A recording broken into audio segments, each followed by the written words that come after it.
Today we are going to talk about the otitis media, which is an inflammation of the middle ear cleft.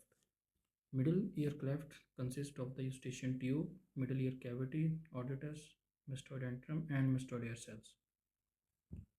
Otitis media is of two types, generally suppurative and non-suppurative. Suppurative type include otitis media, which is acute and chronic, also called the ASOM and CSOM. CSOM is divided into the tuber-tympanic and atico-antral type. Non-suppurative includes otitis media with the fian, also called the glue ear, which is common in children, and aero-otitis, which is a barotrauma.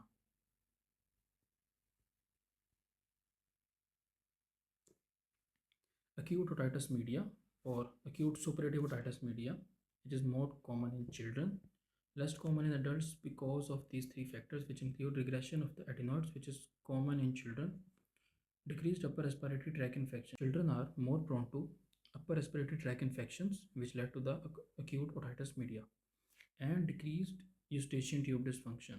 Eustachian tube dysfunctions are more common in children because in them the eustachian tube is wide, short, and horizontally, so there is increased chances of infection transfer from nasopharynx. These things are not common in adults, so children are more prone to acute otitis media. Etiology. It can be an infection which get transferred from the nasopharynx like rhinosinusitis, tonsillitis, adenoid pharyngitis, and faulty feeding techniques for infants.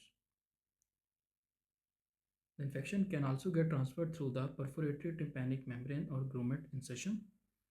Also after the operations of the nose and throat, especially in which posterior nasal packing is done. It is most commonly of the bacterial region, and if it is viral, it is most common due to secondary bacteria. Pathology include some stages, and these stages are divided into the type of the symptoms or the clinical features we get in the certain stage. First is the tuberoclean, in which the engorgement and the edema occur. Then we get the exudation, which is serous, suppuration, which is the frank pus or mucopurulent exudate, and then resolution or complication. Complications can be mastoiditis and some other things. Clinical features include fullness in the ear, pain which is severe, and the pain is usually relieved when the pus is drained or after the discharge came out of the ear. Patient will say that he feel relief after the discharge came out of his ear. There will be deafness, which is conductive hearing loss type, which can be assessed by the PTA or tuning fork test. The discharge after perforation, which will be mucopurulent, profuse, bloody, and pulsating. There are certain signs which include congested tympanic membrane, loss of the landmarks, and eardrum bulging. There can be the perforation and mastoiditis, which includes edema and the pain. The disease of otitis media or acute otitis media include diffuse otitis externa or furuncle of the boil, the conditions which cause the rhaphidotalgia, and herpes zoster oticus.